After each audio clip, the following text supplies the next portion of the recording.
जी, मेरा क्वेश्चन अभी भी वहीं पे है कि आप इस स्टेटमेंट को देखते हुए क्या समझते हैं कि ये ठीक से रन करेगी या इसमें अभी भी कोई प्रॉब्लम है? सर अगर कंडीशन में हम किया होगा कि यूजर नेम और पासवर्ड अपना लगा के फिर तो यूजर नेम पासवर्ड लगेगा, फिर ही चलेगी, रन होगी, वरना नहीं। हम्म। अच्छा जी।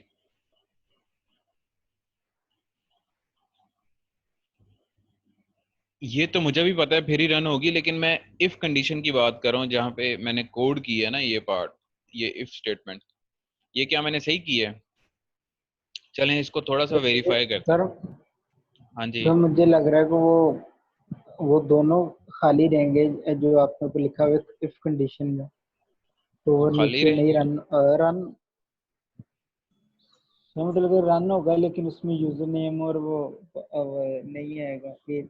देखो ना फिर मकसद क्या है इस इफ स्टेटमेंट का? इस इफ स्टेटमेंट को तो हमने इसलिए यूज किया है कि भाई ये तब इको करें दोनों स्टेटमेंट्स जब यूजर ने यूजर नेम भी एंटर किया हो और एज भी एंटर की हो, ठीक है ना? लेकिन इस सिनेरियो के अंदर क्या हो रहा है कि मैं आपको एग्जांपल देता हूँ इसकी। ये देखें, यूजर ने कुछ एंटर नहीं किया है, ठीक है, सबमिट कर दिया।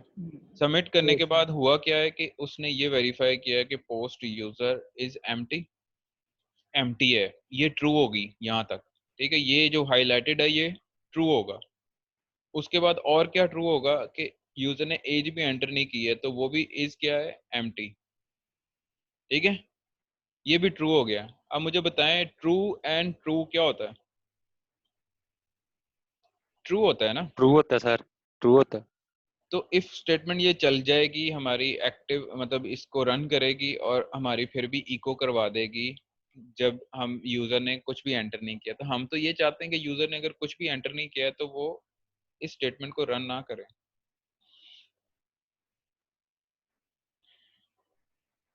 देखें आप, सही है?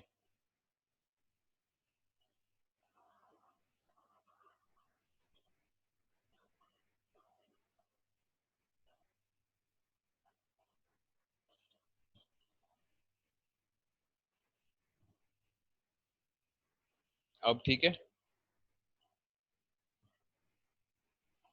Yes sir. पक्की बात है? सर अभी वो एम्प्टी नहीं ना होगी। चलें ब्राउजर पे जाके देखते हैं। ठीक है जी, ये फॉर्म है हमारा और इसको मैं सबमिट कर देता हूँ, ठीक है।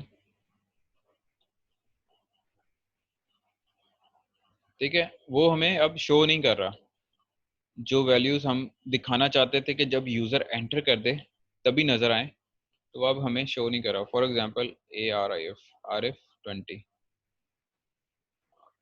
सबमिट करता हूँ, तो अब जो है वो लिखा आ रहा है एंटर यूजर इज RF, उसकी एज क्या है, 20।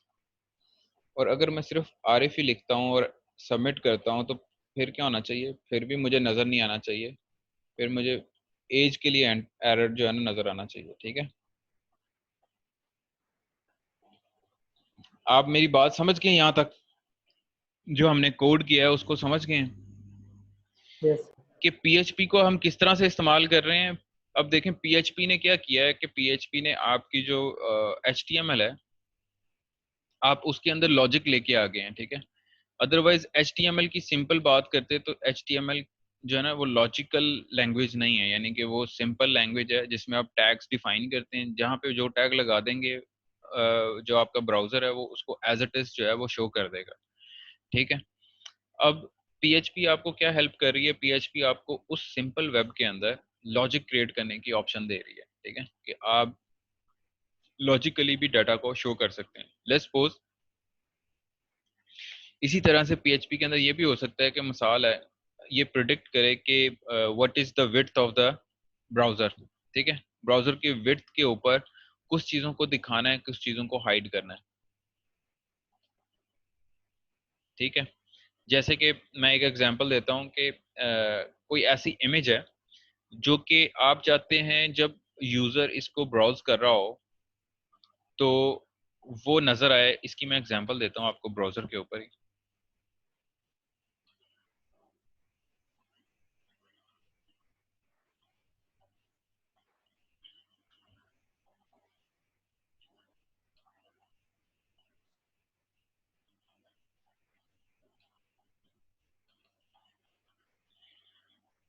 ये एक वेबसाइट है जिसके अंदर इसका जो कॉन्टेक्ट फॉर्म है उसमें जाते हैं और फिर देखते हैं कि वहाँ पे जो मैं बात कर रहा हूँ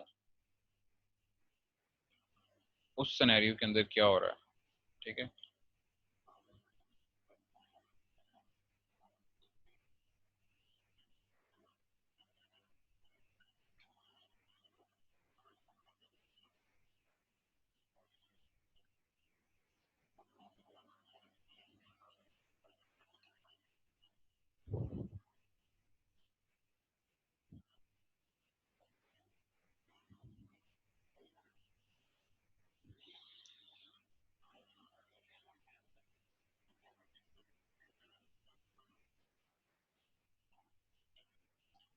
अच्छा जी, इसके अंदर क्या है कि इसके अंदर एक इमेज है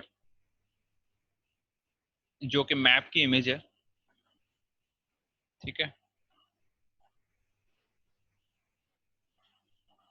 ये मैप की इमेज जो है ना, अब मेरी स्क्रीन क्योंकि वाइड है तो मुझे ये वाइड नजर आनी चाहिए, ठीक है। ये इमेज है, ये मैप नहीं लगा हुआ, ठीक है। अगर आप इसके ऊपर क्लिक करते हैं तो वो मैप ओपन होता है, अदरवाइज ये इमेज है। अब मैं ये चाहता हूँ कि जब ये मोबाइल के ऊपर ओपन हो तो क्या हो, यहाँ पे हम मोबाइल व्यू इसका ओपन कर लेते हैं और फिर वेरीफाई करते हैं कि मैं क्या बात कर रहा हूँ। देखिए, मैं ये चाहता हूँ कि जब मोबाइल का व्यू ओपन हो तब क्या हो, तब ये वाली इमेज जो है ना वो वाइड ना हो, ठीक है। अगर वाइड होगी तो फिर वो और भी छोटी हो जाएगी, क्योंकि ये हम इसको रिस्पॉन्सिव बनाना चाहते हैं इस वेब को ना। तो उस सिनेरियो के अंदर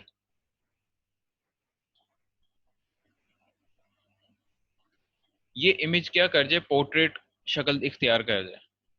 तो पीएचपी आपको ये चीज हेल्प करती है कि आप कुछ एलिमेंट्स को हाइड कर लें। जैसे कि इस सिनेरियो के अंदर क्या हुआ है कि वो जो वाइड इमेज थी वो हाइड हो गई है, ठीक है। और वाइड एरिया में क्या था कि वो पोर्ट्रेट इमेज को हाइड कर देता है और वाइड वाली इमेज को जो है ना वो शो कर देता है। तो ये दोनों काम हुए हुए हैं इस सिनेरियो के अंदर कि जब क्या होता है, जब आपकी विड्थ चेंज होती है इसकी, तो उसके अकॉर्डिंग जो है ना वो इमेज आपकी चेंज हो रही है, ठीक है। अभी वाइड आ रही है आपको नज़र, और जब हम इसको मोबाइल व्यू के ऊपर ले जाते हैं तो ये इमेज जो है ना शिफ्ट हो जाती है, ये हाइड हो जाती है और पोर्ट्रेट इमेज आपको नज़र आ जाती है, ठीक है। इसको मैं क्लोज कर देता हूँ। ये मुझे आपको थोड़ा सा समझाना था कि पीएचपी आपको ये फैसिलिटी प्रोवाइड करती थी, आप अपनी वेब को डायनामिक कर सकते हैं, ठीक है। अच्छा, एक दो और फंक्शंस हैं, उससे पहले एक क्वेरी थी कि सर्वर क्या चीज़ है, ये सर्वर ये क्यों डिफाइन किया है, ठीक है। तो क्वेरी उसका आंसर ये है कि जी ये सर्वर बेसिकली ग्लोबल टाइप का वेरिएबल है, ठीक है, जो कि आपको इंफॉर्मेशन प्रोवाइड करता है रिगार्डिंग आपकी वेब के, ठीक है।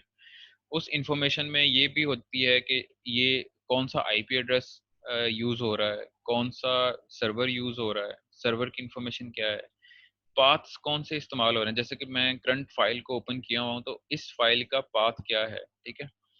तो इस तरह के बहुत सारे मेथड्स हैं। अगर आप चाहते हैं तो वो मैं आपको बता सकता हूँ कि सर्वर के साथ कौन कौन से जो मेथड्स हैं वो आप कॉल कर सकते हैं। जैसे कि इसका मैंने रिक्वेस्ट मेथड जो है ना उसकी वैल्यू को गेन किया है। इसी तरह से आप पाथ जो है ना वो गेट कर सकते हैं यूजिंग दिस ग्लोबल वेरिएबल, ठीक है। और इस रिक्वेस्ट मेथड में क्या होगा कि इस पेज को जब भी किसी ने एक्सेस किया होगा, ठीक है, इसकी एग्जांपल मैं आपको ऐसे देता हूँ।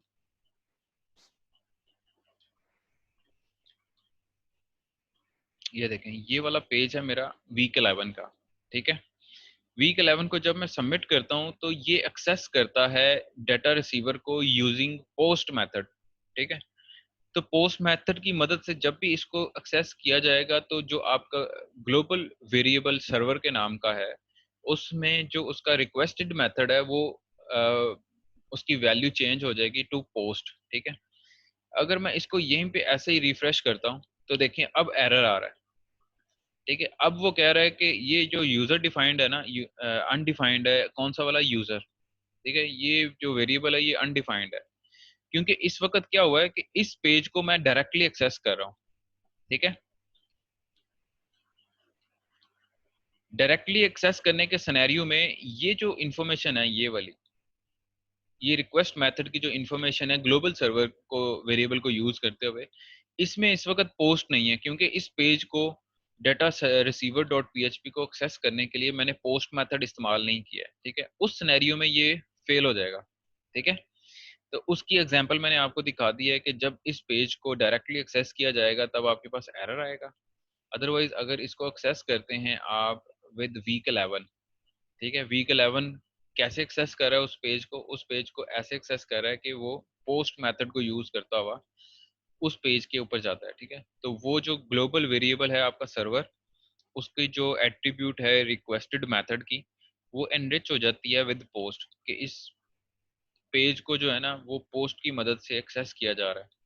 तो अगर वो रिच है तो इसका मतलब है कि उसके अंदर कोई ना कोई डाटा होगा, तो डाटा होने की वजह से हम बाकी जो चेक्स हैं वो लगाते हैं, ठीक है, एक चीज, ठीक है।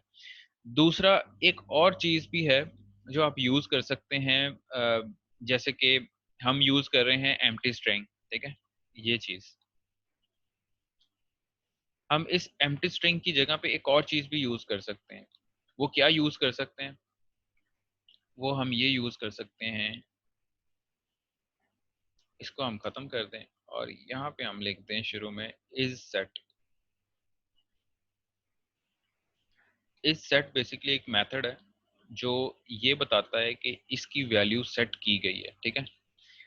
हम इसमें एक इफ के अंदर ये लिखा रहने देते हैं और दूसरे में हमारा जो कन्वेंशन हमने यूज की है एम्प्टी स्ट्रिंग की, उसको रहने देते हैं, ठीक है।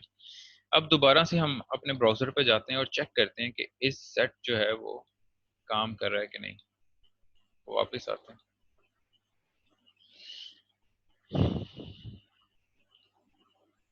मैं सबमिट कर देता हूँ, ठीक है। अब आपके पास लाइन 15 के ऊपर अनएक्सपेक्टेड एरर है कोई ब्रेसिस का। अच्छा जी, हमारे से कोई मिस्टेक रह गई है वहां पे। लाइन 15,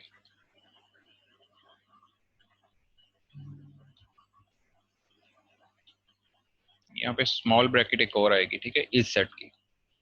एक है इस सेट की, दूसरी ब्रैकेट है इफ लूप की, ठीक है, इफ कंडीशन चेक करने की। इसको सेव करते हैं और वापस दोबारा से ब्राउजर पे जाते हैं और सबमिट बटन प्रेस करता हूँ, ठीक है। सेम आपके पास मैसेज आ रहा है you didn't enter the user name. तो आप उस मेथड को भी यूज कर सकते हैं इस सेट को, अगर आप चाहें, अगर आप नहीं चाहते हैं कि वो आप एम्प्टी स्ट्रिंग के साथ उसको वेरीफाई करें, ठीक है। तो ये इसी तरह से इस सेट जो है ना आप सारे वेरिएबल्स के साथ जो है वो सेट कर देंगे। दूसरा, आप इस सेट को यहाँ पे भी इस्तेमाल कर सकते हैं, सॉरी, यहाँ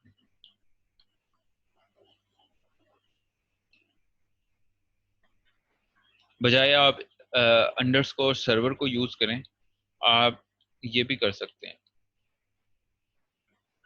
ठीक है।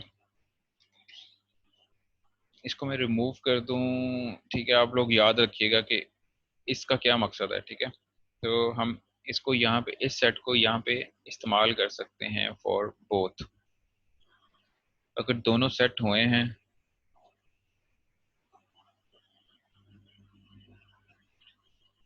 बल्कि फिर हमें इसकी भी ज़रूरत नहीं है। अगर आप प्रोग्रामिंग इसकी जो लॉजिक देखें तो इसकी भी ज़रूरत नहीं है।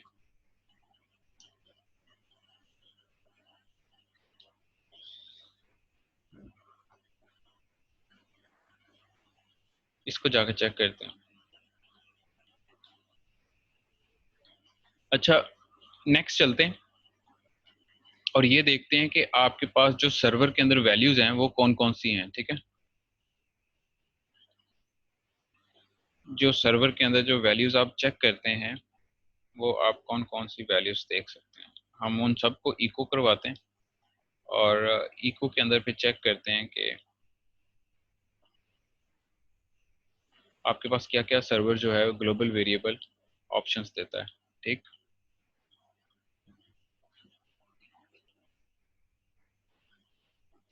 तो यहाँ पे लास्ट पे आएंगे हम और यहाँ पे इको करवाते जाते हैं। ठीक है, सबसे पहले जो है वो $, सर्वर, और इसमें आपके पास ये सारी इंफॉर्मेशन अवेलेबल है। ठीक है, ये सारे जो एट्रीब्यूट्स हैं वो सारे इसने बताए हुए हैं जो कि सर्वर वेरिएबल के थ्रू आप देख सकते हैं। ठीक है, इसमें आप PHP सेल्फ चेक कर सकते हैं और कॉपी,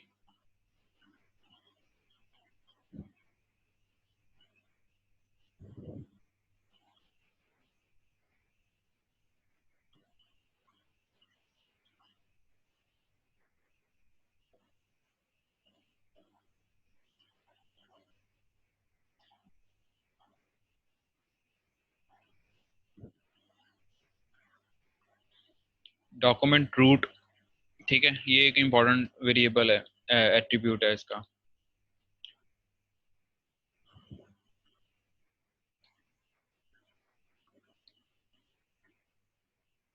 उसके बाद आपके पास आ जाएगा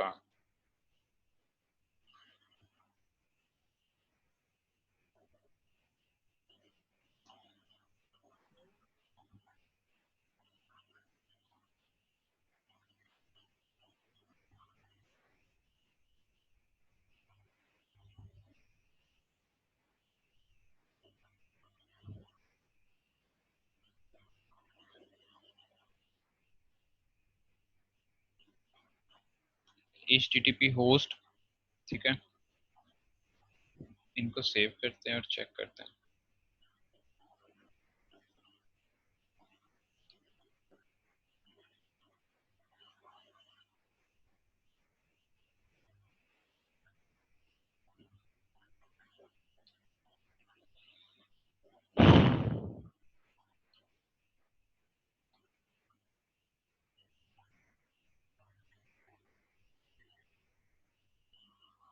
आप देखें कि जो सबसे पहले है वो क्या था, वो बेसिकली हमारा था PHP सेल्फ। PHP सेल्फ क्या दे रहा है आपको, PHP सेल्फ आपको इस फाइल की डायरेक्टरी के साथ फाइल नेम दे रहा है। ठीक है, वो वेरिएबल इस एट्रीब्यूट में जब आप पास करते हैं PHP सेल्फ सर्वर वेरिएबल के साथ, तो आपको ये वैल्यू प्रोवाइड करता है, आपको इस फाइल की डायरेक्टरी बताता है जो कि यहाँ पे आप देखें project1 है, और साथ में क्या बताता है, डेटा रिसीवर बताता है। ये कहाँ तक डायरेक्टरी बता रहा है, ये हमारा सर्वर है, लोकल होस्ट। ठीक है, और उसके आगे फर्दर क्या कर रहा है, project1 और डाटा रिसीवर, ये आपको बता रहा है। दूसरा वेरिएबल जिसको हमने यूज किया था वो है डॉक्यूमेंट रूट, यानी कि इस डॉक्यूमेंट का रूट फोल्डर क्या है, वो रूट फोल्डर आपको बता रहा है कि डी ड्राइव के अंदर WAM64 और उसके अंदर www डॉट के अंदर, फिर ये आप यूज कर सकते हैं। ये आपके पास पूरा कंप्लीट एक पाथ आ जाएगा अगर आप यूज कर लेते हैं डॉक्यूमेंट रूट को और PHP सेल्फ को, दोनों को अगर यूज कर लेते हैं तो आप आपके पास पूरा कंप्लीट एक पाथ आ जाता है। HTTP होस्ट के अंदर क्या है, जो आपका होस्ट है उसकी इंफॉर्मेशन आ रही है। ये लोकल होस्ट के ऊपर क्योंकि सर्वर बिल्ट है तो आपके पास यहाँ पे लोकल होस्ट लिखा हुआ आ रहा है।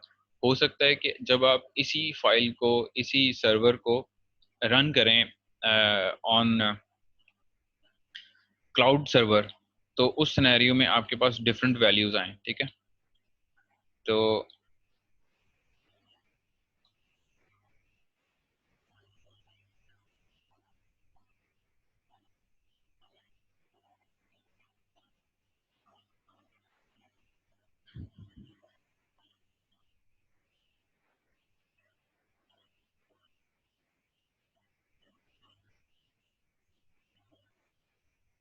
रिक्वेस्ट टाइम,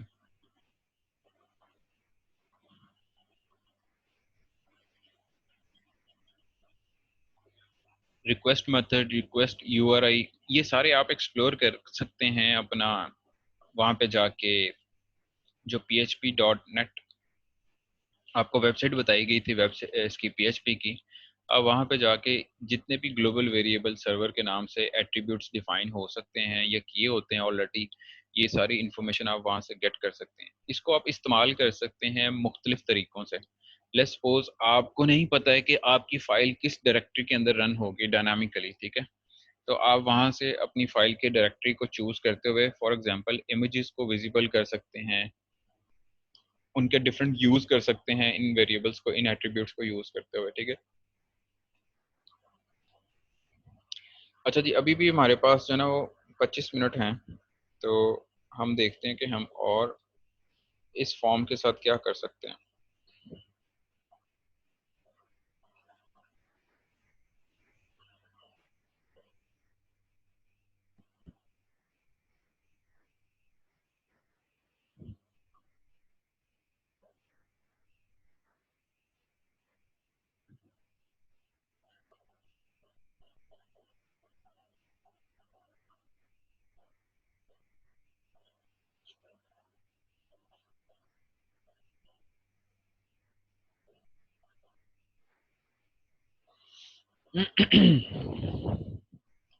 अदरवाइज हम जो है वो मूव करते हैं हमारे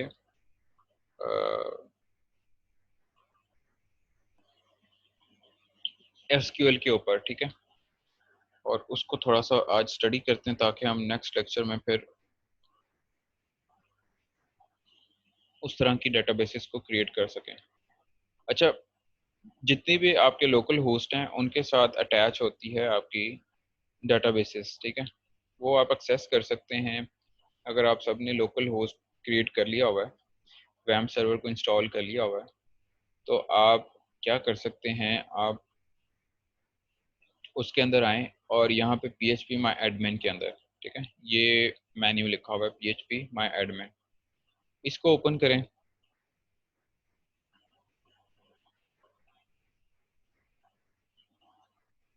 इसको जब आप ओपन करें, हमारे जो CS4 के स्टूडेंट्स हैं जो कि प्रोजेक्ट 2 पढ़ रहे हैं, उनको मैं ऑलरेडी इन चीज़ों के बारे में थोड़ा सा बता चुका हूँ।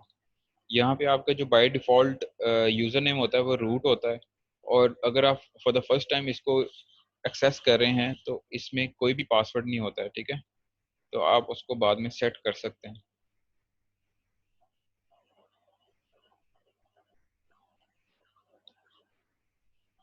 आप PHP माई एडमिन में आके यहाँ पे आपके पास जो लेफ्ट साइड पे आपकी जितनी भी डेटाबेसेस हैं उनकी सारी डिटेल्स आ रही हैं, ठीक है, और यहाँ पे फर्दर इंफॉर्मेशन होती है। लेट्स सपोज आप कोई भी प्रोजेक्ट 2 या टेस्ट के नाम से जो बनी हुई है उसको आप ओपन कर लें, इसमें कोई भी टेबल नहीं है। अच्छा, प्रोजेक्ट 2 के नाम से, प्रोजेक्ट 2 के नाम से एक डेटाबेसेस हमने क्रिएट की थी फॉर प्रोजेक्ट 2 लेक्चर, तो उसी को थोड़ा सा देख लेते हैं। ये हमने बनाई थी और इसके अंदर ये डिफरेंट टेबल्स आपको नज़र आ रहे हैं, हर टेबल की डिफरेंट एंट्रीज हैं। लेट्स सपोज कोर्स को मैं ओपन करता हूँ, तो कोर्स के अंदर फील्ड्स हैं डिफरेंट, ठीक है, वो कौन कौन सी फील्ड्स हैं, उसका कोर्स आईडी है, कोर्स नेम है। इसी तरह से अगर मैं एनरोल के अंदर जाता हूँ तो स्टूडेंट आईडी है वहाँ पे और कोर्स आईडी है, यानी कि किस स्टूडेंट ने कौन सा कोर्स आईडी जो है ना वो एनरोल करवाया हुआ है। और साथ में स्टूडेंट के अंदर अगर जाते हैं तो हमारे पास स्टूडेंट्स का डिफरेंट फील्ड्स हैं, जैसे कि उसका आईडी आ जाएगा, उसका नाम, डेट ऑफ बर्थ, एड्रेस और टाइम स्टैम्प जब ये एंट्री हुई थी, ठीक है। तो ये एक सैंपल है, सैंपल के तौर पे डेटाबेस बनी है, इसमें और भी फील्ड्स आप अपनी नीड के अकॉर्डिंग जो है ना वो ऐड कर सकते हैं, ठीक है। और स्ट्रक्चर में आते हैं,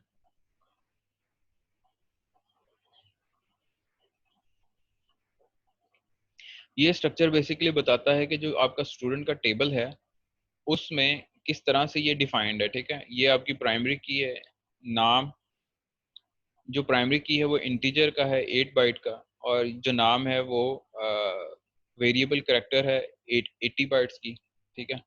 और इसी तरह से डेट है, और फिर एड्रेस को आपने वेरिएबल कैरेक्टर दिया हुआ है, और टाइम स्टैम्प जो है ना वो टाइम स्टैम्प उसका टाइप है, ठीक है।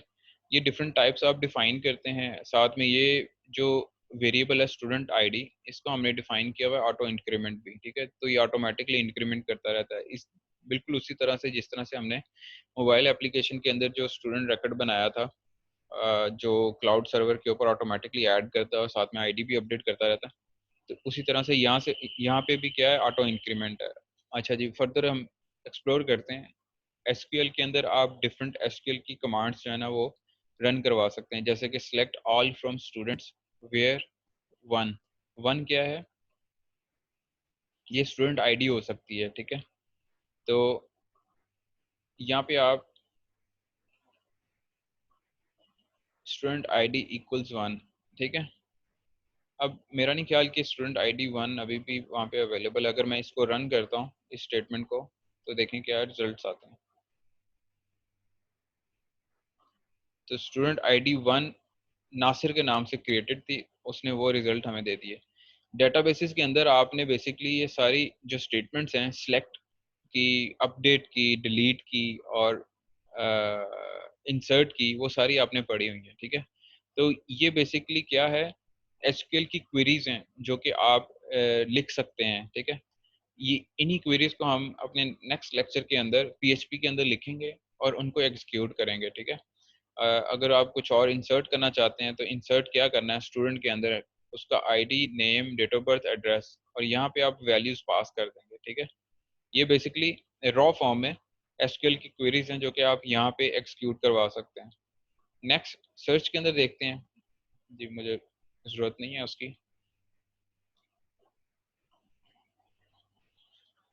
सर्च के अंदर भी आप स्टूडेंट आईडी के अगेंस्ट सर्च कर सकते हैं या नाम के अगेंस्ट सर्च कर सकते हैं। ये बेसिकली आपको पीएचपी में एडमिन ये पैनल दे, ये जो है ना ऑप्शंस प्रोवाइड कर रहा है। इसी तरह से आप इंसर्ट कर सकते हैं, ठीक है।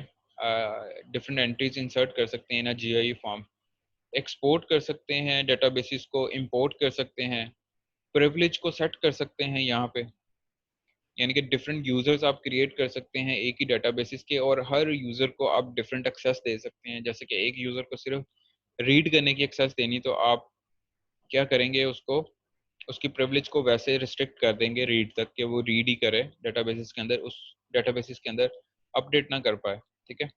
डिफरेंट ऑपरेशंस, ठीक है। ये आप टेबल्स के ऊपर या उनकी फील्ड्स के ऊपर डिफरेंट ऑपरेशन परफॉर्म कर सकते हैं। ये थोड़े एडवांस लेवल के ऑप्शंस हैं, इसकी अभी ज़रूरत नहीं है हमें समझने की। हमें अभी ये समझ आ जाए कि हम डेटाबेसेस को कैसे क्रिएट करते हैं और उसके साथ किस तरह से हैंडलिंग करते हैं, इंसर्ट की या डिफरेंट ऑपरेशंस किस तरह से परफॉर्म करते हैं, ठीक है। तो यहाँ पे वापस आता हूँ मैं डेटाबेसेस में, और यहाँ पे एक और भी ऑप्शंस अवेलेबल होती हैं जब आप डेटाबेसेस के अंदर आते हैं, क्योंकि हम अभी जो पहले एक्सप्लोर कर रहे थे वो टेबल्स को एक्सप्लोर कर रहे थे, ठीक है। इन ऑप्शंस को भी जो है ना वो देखेंगे कि किस तरह से जो है ना ये सारे काम करते हैं, इवेंट्स क्या चीज़ होती है, ट्रिगर क्या होता है, रूटीन के अंदर क्या क्या चीज़ें हम बता सकते हैं, ठीक है। इसमें एक डिज़ाइनर होता है जो कि आपको आपके टेबल्स जो आपने डिज़ाइन किए हुए हैं उनकी रिलेशंस बता रहा होता है, ठीक है, कि आपने किस टेबल को किस तरह से डिज़ाइन किया हुआ है, किस टेबल का दूसरे टेबल के साथ क्या रिलेशन है। जैसे इसका स्टूडेंट टेबल का ये प्राइमरी की है और ये उसकी फॉरेन की है। इसी तरह से यहाँ पे जो कोर्सेज की जो प्राइमरी की है वो यहाँ पे इसकी फॉरेन की है। तो ये रिलेशन बेसिकली, क्योंकि तीन टेबल्स हैं तो तीनों टेबल्स के दरमियान में ये रिलेशन दिखा रहा है, ठीक है।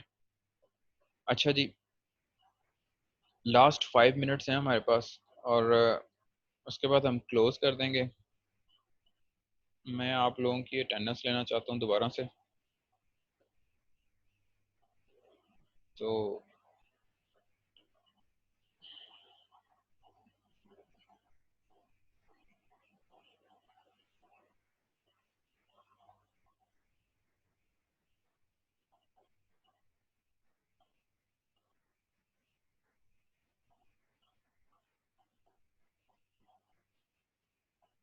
आप लोगों का कोई क्वेश्चन है तो आप हाथ रेज कर सकते हैं।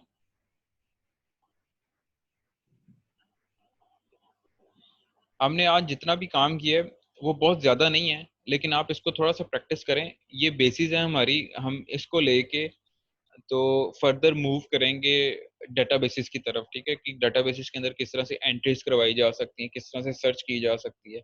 और होपफुली आप सब जो हैं वो प्रोजेक्ट 1 और प्रोजेक्ट 2 के स्टूडेंट्स हैं, तो आप सबसे जो है ना एटलीस्ट ये चीज़ डिमांड ज़रूर की जाएगी कि आप अपने प्रोजेक्ट को खुद से हैंडल करने के काबिल हो जाएं, यानी कि आप आपका जो प्रोजेक्ट है वो इतना ऐसे बना हो कि आप खुद जो है ना डेटाबेसिस के अंदर एंट्रीज करवा रहे हो और वहाँ से रिट्रीव कर रहे हो। तो फर्दर जो फोकस होगा हम मूव करेंगे जब डेटाबेसिस के अंदर उसको पढ़ेंगे, तो वो फोकस यही होगा कि आप लोगों को सिखा पाऊँ कि किस तरह से डेटाबेसिस के साथ इंटरेक्शन की जाती है, ताकि आप अपने प्रोजेक्ट्स के अंदर उसको इन्वॉल्व कर सकें।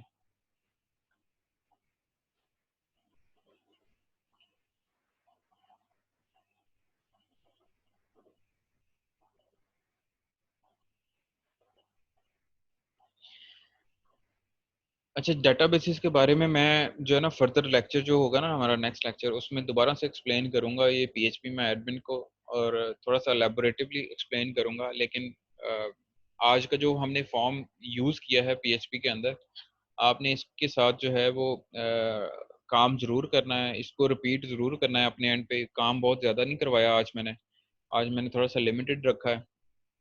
जैसे कि हमने पिछले लेक्चर के अंदर पूरी तकरीबन पीएचपी के जितने भी पॉसिबली स्ट्रक्चर हो सकता था, सिंटैक्स हो सकता था, वो सारे हमने डिस्कस कर लिए थे। इसमें हम थोड़ा सा मूव कर रहे हैं कि हम सर्वर के साथ किस तरह से इंटरेक्ट कर सकते हैं, या हम लॉजिक्स किस तरह से बिल्ड कर सकते हैं हमारे HTML के साथ, या HTML को यूज़ करते हुए सर्वर के ऊपर किस तरह से हम ऑपरेशंस परफॉर्म कर सकते हैं डिफरेंट कंडीशंस के साथ, ठीक है। तो फर्दर हम मूव करेंगे हमारी डेटाबेसिस के साथ, और डेटाबेसिस के अंदर जो एंट्रीज करेंगे या फॉर्म की एंट्रीज को डेटाबेसिस के अंदर लेके जाएंगे, ये सारा हम देखेंगे अपने आने वाले लेक्चर के अंदर, ठीक है। फर्दर जो डिटेल है इसके बारे में वो इंशाल्लाह आपको पता चल जाएगी आने वाले लेक्चर के अंदर, कि हम डेटाबेसिस को कैसे इस्तेमाल करते हैं और एंट्रीज कैसे करते हैं और वहाँ से रिट्रीव कैसे करते हैं, ठीक है। तो आज के लेक्चर के लिए इतना काफ़ी। इंशाल्लाह आपके साथ नेक्स्ट मुलाकात होगी अगले हफ्ते, ठीक है। अपना ख्याल रखें। अस्सलाम वालेकुम।